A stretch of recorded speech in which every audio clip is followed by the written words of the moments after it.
سوال ہے مفتی صاحب، آپ لوگوں کا موقف افغان طالبان کے بارے میں اور جہاد کے بارے میں بالکل بدلا ہوا دکھائی دیتا ہے۔ ان لوگوں کو آپ لوگ ہی ہیروز بنایا کرتے تھے، قرار دیا کرتے تھے، اور آپ لوگوں کی وجہ سے ہی سینکڑوں ہزاروں لوگ اس میں شریک بھی ہوئے۔ اب آپ لوگوں نے ہی انہیں خارجی فسادی قرار دینا شروع کر دیا ہے۔ اس یو ٹرن کی کیا وجہ ہے؟ جن لوگوں کو ہیرو قرار دیا تھا ان کو آج بھی ہیرو قرار دیتے ہیں ہم افغان طالبان جنہوں نے افغانستان میں ایک اسلامی حکومت قائم کی ان کو خارجی نہیں کہتے۔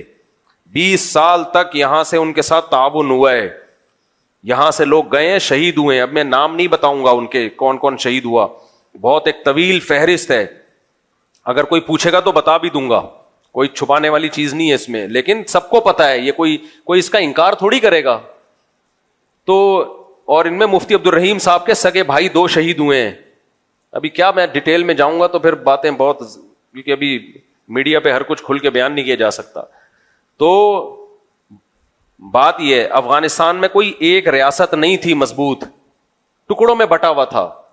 تو وہاں ملا عمر نے کوشش کی کہ سب کو ایک بادشاہ پہ، ایک خلیفہ پہ جمع کیا جائے۔ تو انہوں نے تحریک شروع کی، کیونکہ کوئی ایک اسٹیٹ تھی نہیں۔ اس تحریک کی سب سے پہلے پاکستان میں اور سب سے زیادہ حمایت حضرت مفتی عبدالرحیم صاحب نے کی تھی، جب کوئی بھی حمایت نہیں کر رہا تھا۔ اکیلے وہ کھڑے ہوئے اور جان سے بھی قربانی دی، مال کی بھی قربانی دی، اور پورے افغانستان میں، پورے تو نہیں تو اکثر حصے میں ملا عمر کی حکومت قائم ہوئی۔ ملا عمر بہت ہی میچور آدمی تھے، وہ پاکستان سے دوستی کے خواہاں تھے، وہ پاکستان آرمی کی عزت کیا کرتے تھے، ان سے پاکستان آرمی کے فوجی جا کے ملتے تھے، ان کو عزت دیا کرتے تھے۔ وہ کہا کرتے تھے کہ پاکستانی ہمارے بھائی ہیں، ہر مشکل میں انہوں نے ہمارا ہمیشہ ساتھ دیا ہے۔ یہ وہ چیزیں جو مشاہدے کی ہیں، تو یہ سنی سنائی باتیں نہیں ہیں، بہت عزت، بہت رسپیکٹ دیا کرتے تھے وہ۔ پھر کیا ہوا؟ بہت سے لوگوں نے افغانستان کو دوسرے ملکوں کے خلاف استعمال کرنا شروع کر دیا۔ ملا عمر اس کے بھی خلاف تھے۔ مفتی عبدالرحیم صاحب جا کے ملا عمر کو سمجھاتے تھے کہ آپ کی سرزمین بہت سارے ملکوں کے خلاف استعمال ہو رہی ہے، جس سے نقصان آپ کو ہوگا، یہ بین الاقوامی طاقتیں افغانستان کو تباہ و برباد کر دیں گی۔ ملا عمر بھی چاہتے تھے ہمارا ملک دوسرے ملکوں کے خلاف یوز نہ ہو، اور اس میں حضرت مفتی عبدالرحیم صاحب کا بہت بڑا کردار ہے۔ وہ سمجھاتے تھے کہ یہ ایک اسلامی حکومت قائم ہوئی ہے، اس کو بچانا ہے ہماری ذمہ داری، ہم نے خون دیا اس کے لیے، پوری زندگی کھپا دی۔ لیکن ہوا کیا؟ افغانستان کی سرزمین استعمال ہوئی دوسرے ملکوں کے خلاف، پوری دنیا نے چڑھ کے افغانستان کی ایسی کی تیسی کی۔ جنرل مشرف نے بھی 100% غلط کیا۔ اس وقت بھی مفتی عبدالرحیم صاحب کہہ رہے تھے پاکستان کو نہیں اجازت اس کی کہ وہ اپنی سرزمین کسی اور ملک کے خلاف استعمال کرنے دے، لیکن جنرل مشرف ایک اکیلا آدمی تھا، اس کی پالیسی تھی جو 100% غلط تھی۔ یہاں سے جہاز گئے، انہوں نے وہاں کی حکومت کو ختم کر دیا، تو ان کے دل میں ایک نفرت پیدا ہوئی پاکستان کے خلاف، لیکن اس کی تلافی خود پاکستان نے ہی کی۔ 20 سال بھرپور ساتھ دیا، پھر ان کا بہت فل سپورٹ کیا ان کو۔ ان کے زخمیوں کا علاج یہاں ہوتا تھا، جو وہاں غریب آتے تھے افغانی، ملک میں بدحالی ہے، ہجرت کے لیے آ رہے ہیں، پاکستان نے اپنا سینہ بازو ایسے کیا، آ جاؤ ہم تمہیں ٹھکانہ دیں گے۔ ان کا علاج بھی کیا، ان کو ٹھکانہ بھی دیا، ان کے مہاجرین کو پناہ بھی دی، بہت کچھ کیا پاکستان نے۔ تبھی بہت اچھے تعلقات، جب تک ملا عمر زندہ تھے پاکستان کے خلاف ایک بیان ان کا کبھی بھی نہیں آیا،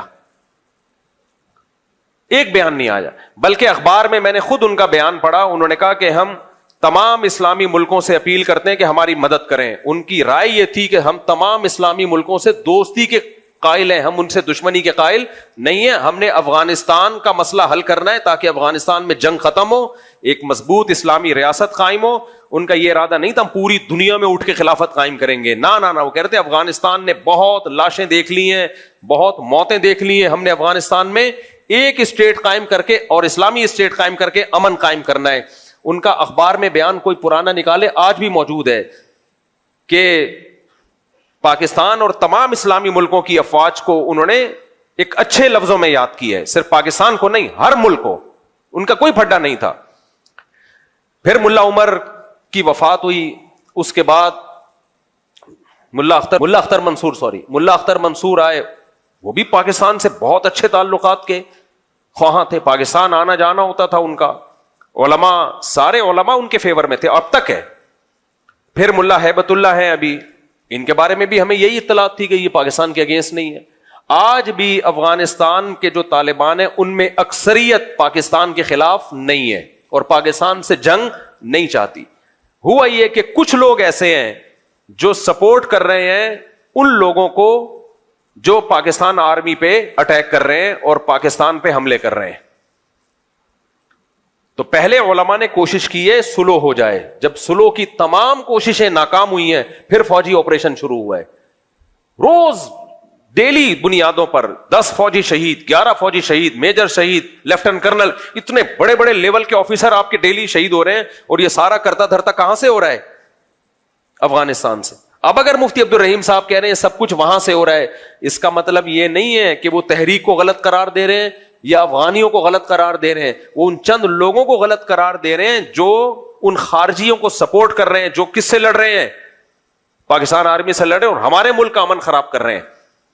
مفتی عبد الرحیم صاحب کا کہنا یہ ہے کہ اگر آپ نے خلافت قائم کرنی ہے, ٹھیک ہے پاکستان سے غلطی ہوئی تھی, اڈے دیے تھے, غلطی ہوئی ہے, مان رہے ہیں بھائی, اور یہ ہماری غلطی تھوڑی ہے. تو فوج ایک مشرف کی غلطی ہے. اس وقت بھی فوج کے سب لوگ مشرف کی اس پالیسی کے حامی نہیں تھے, فوج میں بھی بہت کھلبلی مچی ہوئی تھی, وہ نہیں حامی تھے, تو سب اس کو سپورٹ نہیں کر رہے تھے, لیکن آرڈر تو آرمی چیف کا چلتا ہے نا. اب مفتی عبد الرحیم صاحب کا کہنا ہے, یہ جتنے بھی سنجیدہ علماء ہیں سب کا یہی کہنا ہے, جن میں مفتی تقی عثمانی صاحب بھی ہیں, حضرت مفتی تقی صاحب بھی ان خارجیوں کو ٹھیک نہیں سمجھتے, بھائی یہ غلط کر رہے ہیں. وہ کیا کہہ رہے ہیں؟ ہم خلافت قائم کریں گے پاکستان میں, ہم خلافت قائم کریں گے, اور کہہ رہے پاکستان نے ہم پہ ظلم کیا, اڈے دیے تھے, پاکستان نے اڈے دیے تھے, اندر گھس کے مارا کس نے ہے؟ انڈیا نے مارا ہے. انڈیا سے آپ دوستی بڑھا رہے ہو, انڈیا سے آپ کے ریلیشن کیا ہو رہے ہیں؟ مضبوط. امریکہ سے ریلیشن مضبوط, انڈیا سے ریلیشن مضبوط, تمام ملکوں سے آپ کے ریلیشن مضبوط. نیٹو کی ممالک تھے جنہوں نے اندر گھس کے دو بدو آپ سے جنگ لڑی ہے, ان کے خلاف آپ کا ایک بیان نہیں آتا, اور سارا نزلہ کس پہ گر رہا ہے؟ پاکستان پہ. تو میرے بھائی یہ طالبان نہیں ہے, افغانستان نہیں ہے, یہ کوئی اور طاقت ہے جو چند شر پسندوں کو استعمال کر رہی ہے. سمجھ میں آ رہی ہے بات کہ نہیں آ رہی ہے؟ اگر آپ نے لڑنا تھا سب سے پہلے روس سے لڑتے, جنہوں نے 16 لاکھ افغانوں کا خون کیا. ہم تو وہاں بھی لڑائی کے قائل نہیں ہیں, کیونکہ آپ لڑو گے تو حاصل کچھ نہیں ہوگا, ایک نئی جنگ شروع ہو جائے گی, کوئی خلافت تھوڑی قائم ہوگی. لیکن اگر لڑنا تھا تو سب سے پہلے کس سے لڑنا تھا؟ سب سے پہلے کون آیا تھا افغانستان میں؟ روس آیا, جس نے ان جنگوں کی بنیاد رکھی. انہیں کچھ نہیں کہہ رہے آپ, وہاں کوئی تشکیل نہیں ہو رہی خارجیوں کی. اس کے بعد آپ کو لڑنا تھا تو کس سے لڑنا تھا؟ انڈیا سے لڑنا تھا, جنہوں نے اندر گھس کے مارا ہے آپ کو. اس سے آپ دوستیاں بڑھا رہے ہو, کسی کو کچھ نہیں کہہ رہے. سارا نزلہ ایک اکیلے برادر ملک جو آپ کا ہمیشہ بھائی رہا ہے, جس نے لاکھوں افغانوں کو سینے سے لگایا, ان کو نیشنلٹیاں دی, ان کا کچھ زیرو بزنس تھا اور آج کروڑوں روپے کما رہے ہیں. کسی ملک نے مہاجرین کی اتنی بڑی تعداد کو اتنا زبردست ٹھکانہ نہیں دیا جس طرح پاکستان نے افغانیوں کو ٹھکانہ دیا ہے. میں نے باہر ملکوں میں افغانی دیکھے جو پاکستان کا پاسپورٹ بنوا کے باہر ملکوں میں ٹریولنگ کی ہے انہوں نے. تو اتنا بڑا ظرف جب پاکستان نے کیا ہے تو ان کو بھی ظرف کیسا رکھنا چاہیے؟ بولو, بڑا رکھنا چاہیے. لیکن ہو کیا رہا ہے؟ چند شرپسند لوگ ہیں. میں نہیں کہہ رہا کہ افغانستان پاکستان کے دشمن ہے, نہ, چند سر پھرے لوگ ہیں جو دونوں بھائی ملکوں کو لڑا رہے ہیں آپس میں. تو ہمیں ان شرپسندوں کے خلاف اٹھنا ہے. یہ اکیلے مفتی عبد الرحیم کا کام نہیں ہے, یہ ہم سب کو مل کے کرنا ہے. وہ بےچارے اکیلے میدان میں آئے ہیں اور بدنام ہو گئے ہیں. کوئی ان کو کرنل کہہ رہا ہے, کوئی بریگیڈیئر کہہ رہا ہے, کوئی درباری ملا, کوئی سرکاری ملا. بس کرو یار, وہ ملک بچانے کی بات کر رہے ہیں. کہہ رہے ہیں جہاز سے یوٹن لے لیا. کوئی یوٹن نہیں لیا جہاز سے میرے بھائی. تو وہ یہ کہہ رہے ہیں کہ جہاد کے نام پہ جو پاکستان میں خارجیوں کی تحریک ہے, ہم اس کو نہیں مانتے, اس میں ہم فوج کا ساتھ دیں گے. کیوں؟ اور فوج کا ساتھ دینے سے, فوج کا ساتھ دینا مقصد نہیں ہے. بار بار کہتا ہوں, فوجی لوگ آتے جاتے رہتے ہیں, آرمی چیف بھی آئے گا, کل جائے گا, کوئی اور آئے گا. فوج بچانا مقصد نہیں ہے. بچانا کیا ہے؟ ملک بچانا مقصد ہے, کنٹری بچانا مقصد ہے. کیونکہ اگر یہ تحریکیں زیادہ زور پکڑیں گی تو اس سے پاکستان میں خلافت قائم نہیں ہوگی, پاکستان کے کئی ٹکڑے ہو جائیں گے اور بیرونی طاقتیں یہاں کے میرے اور آپ کا وہ حشر کریں گی. میں بار بار کہتا ہوں, میں اور آپ غزہ کو بھول جائیں گے, وہ حشر ہونے والا ہے ہمارا. تو اس لیے ان خارجیوں کو کہا جائے کہ آپ خلافت کے نام پہ لوگوں کو بیوقوف مت بنائیں. یہ ساری آپ کی تحریکوں کا مرکز اسلامی ملک کیوں ہے؟ آپ پاکستان کو اسلامی نہیں مانتے, نہ مانو, مسلمانوں کا ملک تو ہے. تو انڈیا سے آپ کی دوستیاں بڑھ رہی ہیں, روس سے آپ کی دوستیاں بڑھ رہی ہیں. ہم تو کہہ رہے ہیں انڈیا میں بھی مت کرو, کیونکہ آپ کی طاقت کیا ہے؟ انڈیا اتنا بڑا کنٹری ہے, وہ بھی تہس نہس کر دے گا آپ کو. لیکن اگر کرنا ہے تو انڈیا نے تو اندر گھس کے مارا تھا آپ کو. لڑائی, انڈیا آرمی آئی تھی افغانستان میں, جہاں یہ نیٹو کی افواج کو شکست ہوئی ہے اس میں انڈیا کو بھی شکست ہوئی ہے, وہ بھی افغانستان سے بھاگا ہے.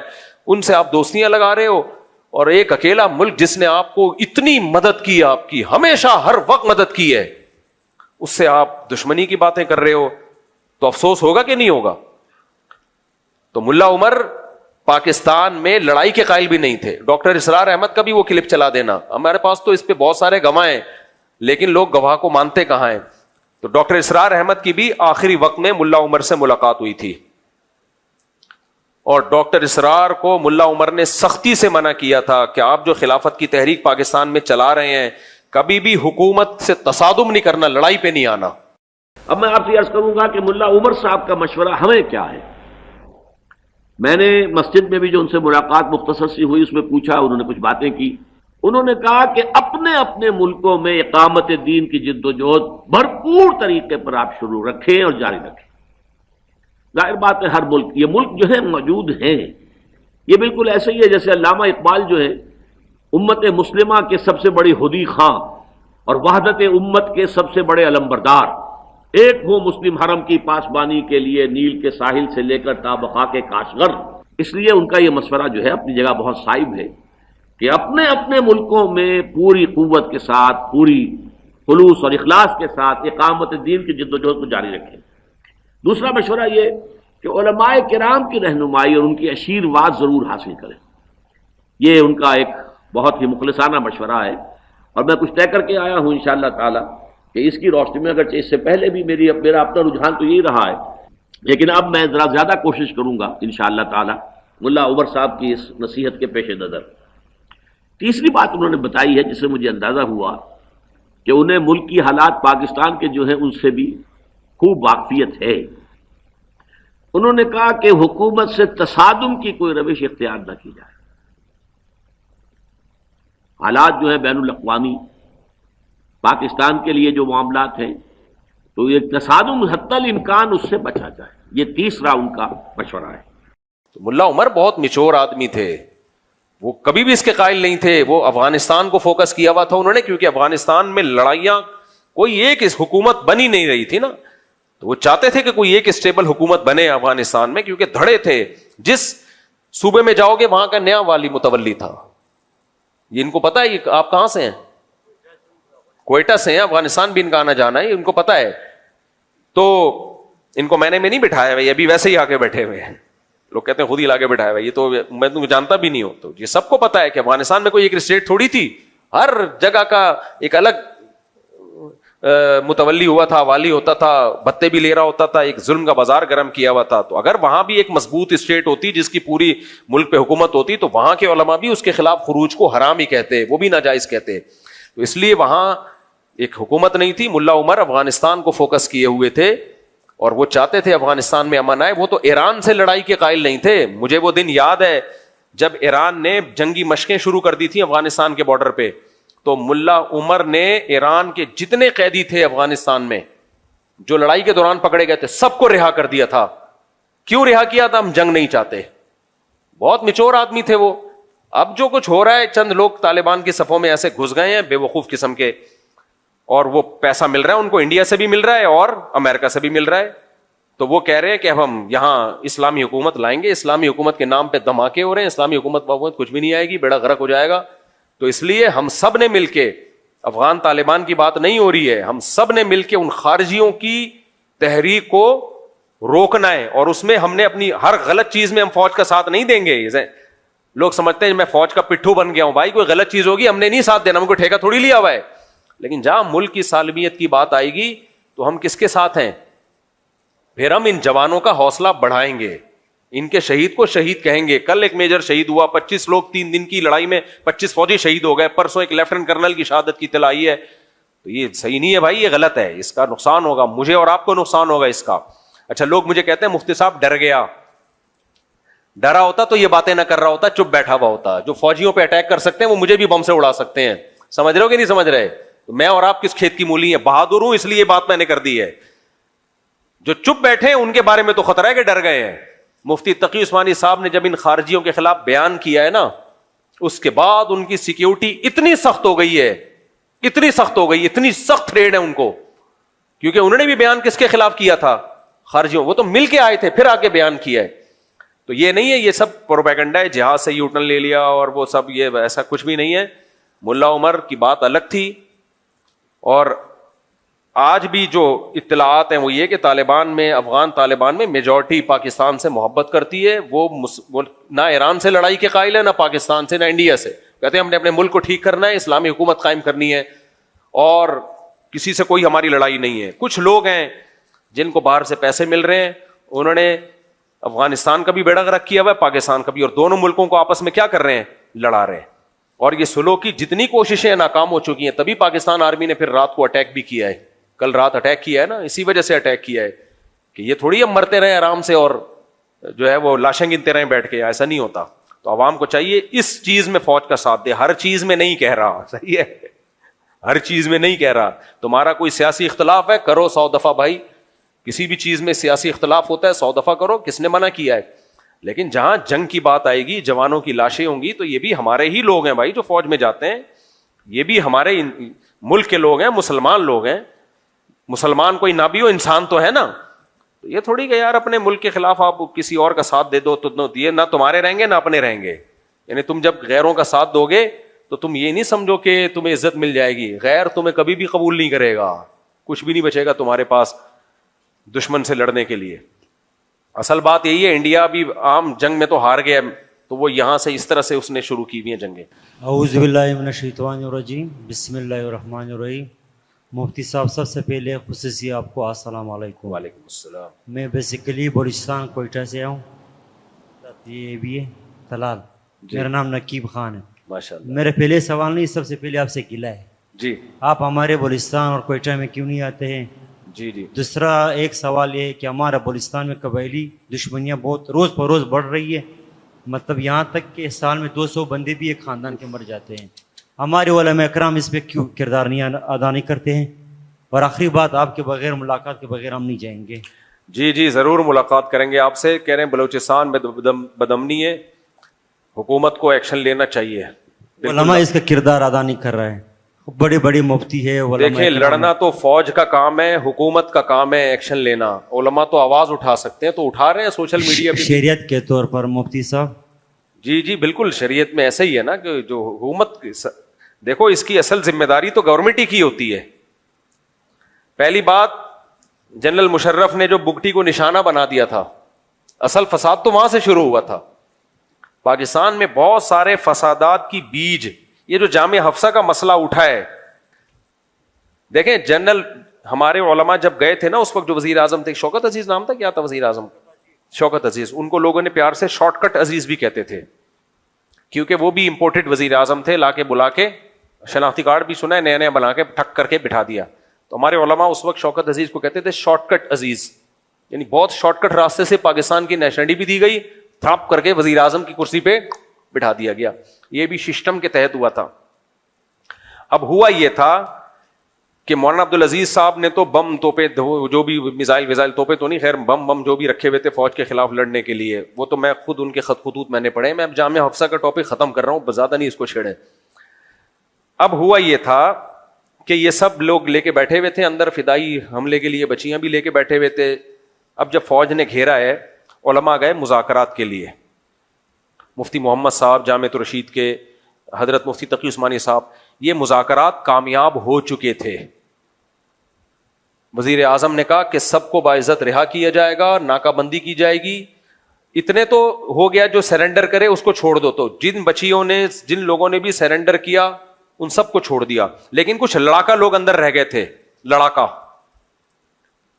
اب جو لڑاکا لوگ اندر رہ گئے تھے، علماء چاہ رہے تھے کہ ان سے بھی سرنڈر کروا کے نا، مذاکرات کروا کے. غازی عبدالرشید شہید رحمۃ اللہ علیہ بڑے میچور آدمی تھے، تو غازی عبدالرشید بھی آمادہ ہو گئے تھے مذاکرات پہ کہ اگر فوج ہمیں باعزت چھوڑ دیتی ہے تو ہم ہتھیار رکھ دیں گے. جب یہ مذاکرات ہوئے، اس میں دیکھو غلطی تو انہی لوگوں کی تھی، مولانا عبدالعزیز صاحب کی. کیوں فوج کے خلاف آپ بچیوں کو اور نوجوانوں کو لے کے کھڑے ہوئے ہو؟ آپ یہ کون سا طریقہ ہے؟ ڈاکٹر اسرار کا بھی کلپ موجود ہے، ان سے بھی اس وقت پوچھا گیا تھا کہ یہ جامعہ حفصہ میں جو کچھ ہو رہا ہے، انہوں نے کہا اتنے سے مدرسے کو لے کر پوری ریاست پہ قبضہ کرنے کی باتیں یہ غلط ہیں، حالانکہ ڈاکٹر اسرار تو خود خلافت کے قائل تھے. اب ہوا یہ تھا کہ یہ علماء گئے، وزیر اعظم کیونکہ ایک سول آدمی ہے نا، تو ایک سویلین میں تھوڑا جذبہ ہوتا ہے نرمی کا. انہوں نے کہا ٹھیک ہے بھائی، پورا فیصلہ ہو گیا. علماء بہت خوش ہوئے کہ غازی عبدالرشید شہید رحمۃ اللہ علیہ ابھی شہید نہیں ہوئے تھے، ان کے ساتھ مذاکرات کامیاب ہو گئے، اور اب الحمدللہ وزیر اعظم کے بھی سائن ہو گئے اس کے اوپر. صدر کے سائن رہ گئے تھے جنرل مشرف کے، کہ اب یہ مسئلہ آرام سے حل ہو جائے گا اور باعزت سب کو رہا کر دیا جائے گا، اور آئندہ دوبارہ ملک میں ایسا کبھی بھی نہیں ہوگا. ایک اندازہ ہو گیا کہ بھائی اسلحے کے ذریعے ایسا نہیں ہوتا. جنرل مشرف نے آ کے گند کیا ہے. ہمارے علماء سے میں نے خود سنا جو وہاں موجود تھے، انہوں نے کہا جب مشرف آیا ہے اس نے اس طرح وہ معاہدہ پھاڑا ہے کہ میں نہیں مانتا اس معاہدے کو، اور آرڈر دیا کہ اٹیک کرو. اور علماء کہتے ہیں ہم بیٹھے ہوئے تھے اور ہمیں گولہ بارود کی آوازیں آنا شروع ہو گئی. تو ٹھیک ہے، یہاں تک تو مولانا عبدالعزیز صاحب کی غلطی ہے کہ آپ کیوں یہ کام کر رہے تھے، لیکن جنرل مشرف اگر تھوڑی سی کھوپڑی استعمال کر لیتا کہ ہے آپ ہی کی عوام اور ان کا مطالبہ بھی شریعت ہے، مطالبہ بھی غلط نہیں ہے، پاکستان اسلام کے نام پہ بنا ہے، تو اب جب ایک مذاکرات ہو چکے ہیں تو آپ اچھے لگو گے اپنی قوم پہ گولیاں برساتے ہوئے؟ اچھا لگے گا؟ یہ کوئی سیاست بھی کوئی چیز ہوتی ہے؟ جنرل مشرف نے اس معاہدے کی کا کہ نہیں مانتا، سائن نہیں کیا اور آپریشن کا آرڈر کیا، جس کا ریزلٹ یہ سامنے آیا کہ پھر ظاہر ہے جتنا ہوا نہیں تھا اس کے 10 گنا جا کے بیان کرنا شروع کر دیا. اتنی بچیاں اڑ گئیں، یہ شہید ہو گئیں، ایک بس ہم نے خود دیکھی، ان کی عزتیں لوٹی. پھر ظاہر ہے جب پروپیگنڈا ہوتا ہے تو پھر ایسا ہی ہوتا ہے. پھر فوج کا جتنا جرم تھا اس سے زیادہ بدنام کیا گیا، اور پھر اس جامعہ حفصہ کو لے کے ملک میں فدائی حملے ہوئے. 80 سے 90 ہزار لوگ پاکستان کے، جن میں فوجی بھی ہیں، 13 تو اسی آپریشن میں کہا جاتا ہے شہید ہوئے ہیں. جو جامعہ حفصہ کا جو آپریشن تھا یا اس کے بعد مجھے پوری ڈیٹیل معلوم نہیں ہے، اس میں بھی فوجی جوان بھی اس میں شہید ہوئے. غازی عبدالرشید بھی شہید ہوئے، ان کی والدہ بھی شہید ہوئی. ہم ان کو شہید اس لیے کہہ رہے ہیں کہ مطالبہ ان کا جائز تھا، لیکن غازی عبدالرشید بڑے میچور آدمی تھے، وہ مذاکرات ہی چاہتے تھے، وہ نہیں چاہتے تھے یہ لڑائی ہو. خیر، تو اب اس کا جو فساد کی جو یعنی جو جڑ تھی نا، وہ جنرل مشرف کی کھوپڑی تھی.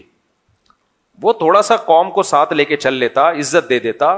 لیکن تو اب ہوا یہ ہے کہ انہی دنوں میں بگٹی کو یہاں سے نشانہ بنایا.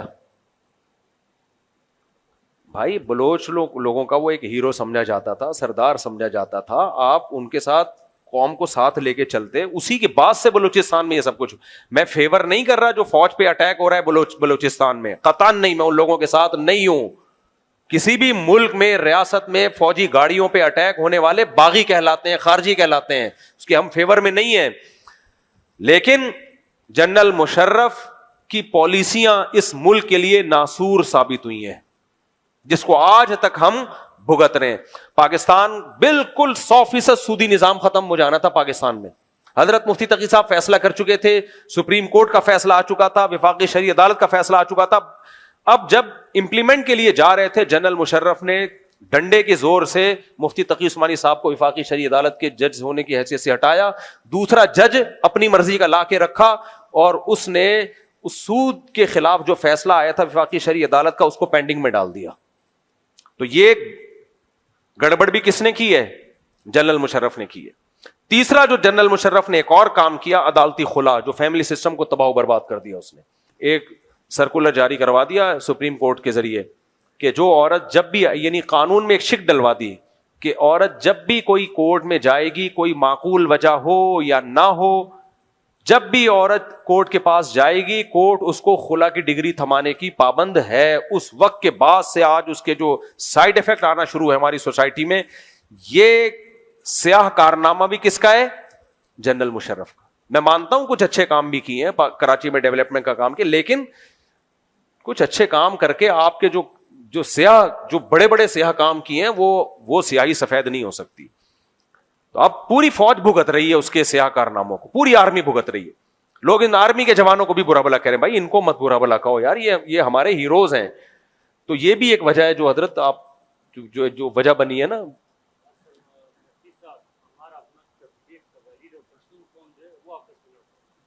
پشتون کیوں آپس میں لڑ رہے ہیں یار؟